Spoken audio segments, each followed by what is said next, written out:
Good afternoon, everyone. Happy Hazara Culture Day. Especially thanks to Hope Cultural Organization for arranging such an amazing and great event. It's a joy and honor for me to stand before you on this special occasion, a day where we celebrate the beauty, the strength, and resilience of the Hazara culture. I am honored to be here with you today to speak about a people whose history and whose stories is often left untold, the Hazara people. Today, I want to share with you who we are, where we come from, and the oppressions and injustices we have been faced, and more importantly, what our responsibilities, especially as members of a global Hazara diaspora, is. Who are the Hazara people, demographically and geographically? The Hazaras are the ethnic group primarily native to central Afghanistan, a region historically called or known as Hazarajat or Hazaristan. We are easily recognized by our distinct facial features, which reflect our Central Asian ancestry.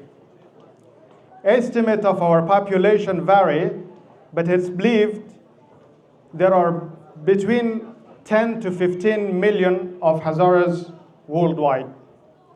Around 10 to 13 million of Hazaras lives in Afghanistan, mostly in provinces like Bamiyan, Uruzgan, Daikundi, Ghazni, Herat, Mazar-e-Sharif, Kabul, Baghlan, Panjshir. Otherwise they are spread across the country.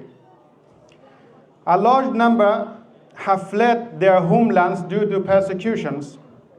You will find Hazara communities in Pakistan, in Iran, in Australia, Europe, Northern America, and even South America, in countries like Brazil.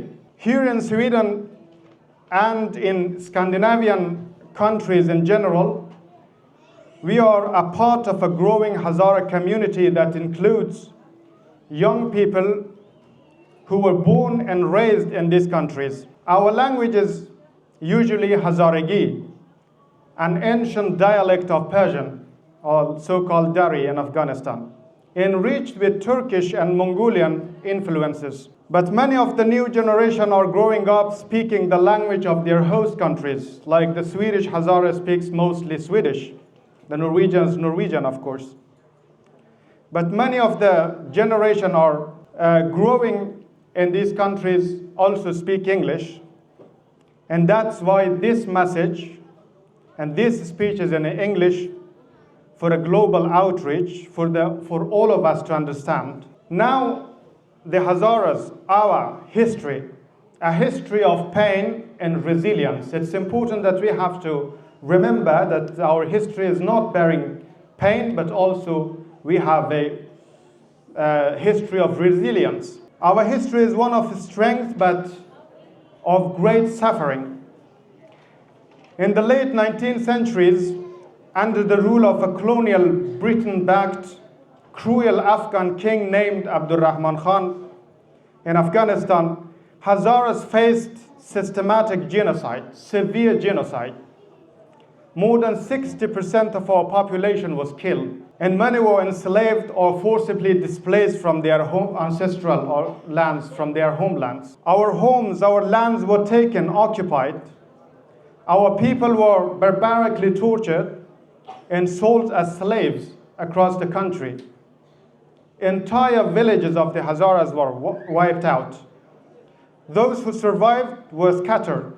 Many fled to Quetta in Pakistan and Mashhad, Iran, and somewhere else, and also other places in today's Central Asian countries, and forming the roots of our today's diaspora.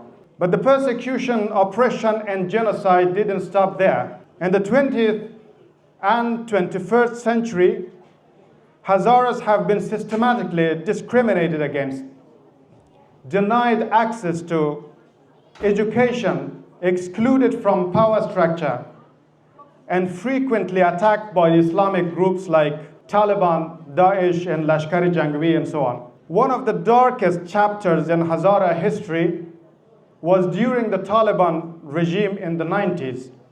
In 1998, thousands of Hazaras were massacred by the Taliban in Mazar-e-Sharif and Bamiyan, and also along the highways while they were about to leave the country for Pakistan and Iran. In recent years, targeted bombings at Hazara schools, hospitals, and mosques have killed dozens of innocent Hazara men, women, and children. Even today, under the reign of Taliban regime, Hazaras are marginalized from power and are being systematically discriminated. This is a brief review of our painful history. Now, the important question that every and each of us should ask ourselves is what we should and must do to change our fate. What is our responsibility? What is our collective responsibility as the Hazara diaspora? What is our responsibility as Hazaras living in freedom here in Sweden, in Norway, and Europe, and across the world?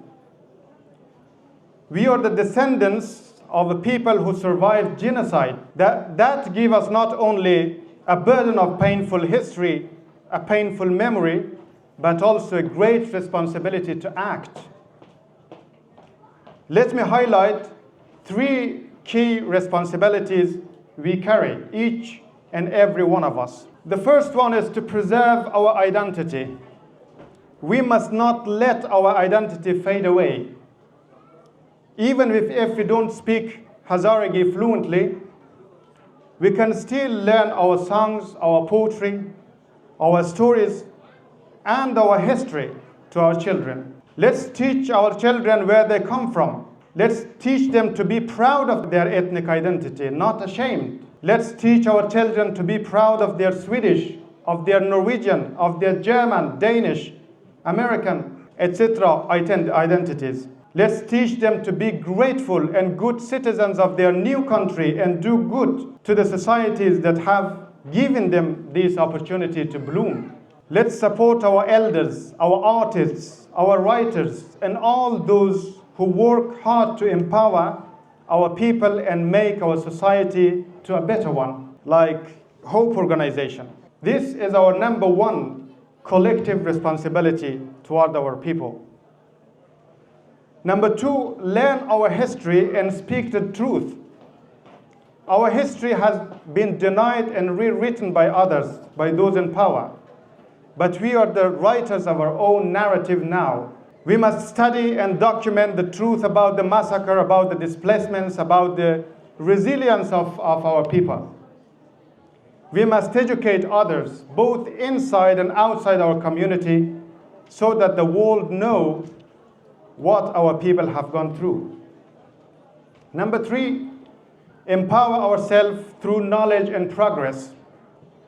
Education and economic strength are now our greatest weapons.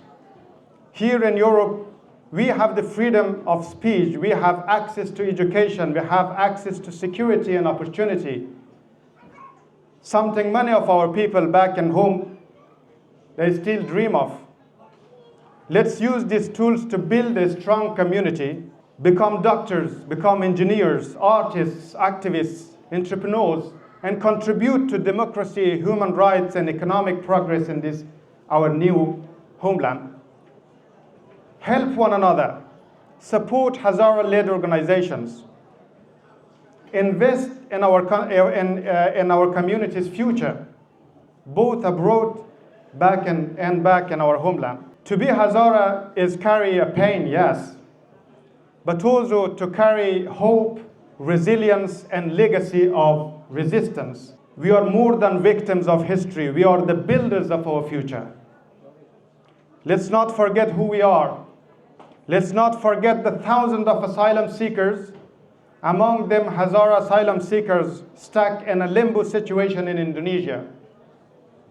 And let's rise together to shape a better tomorrow for Hazara people. Thank you.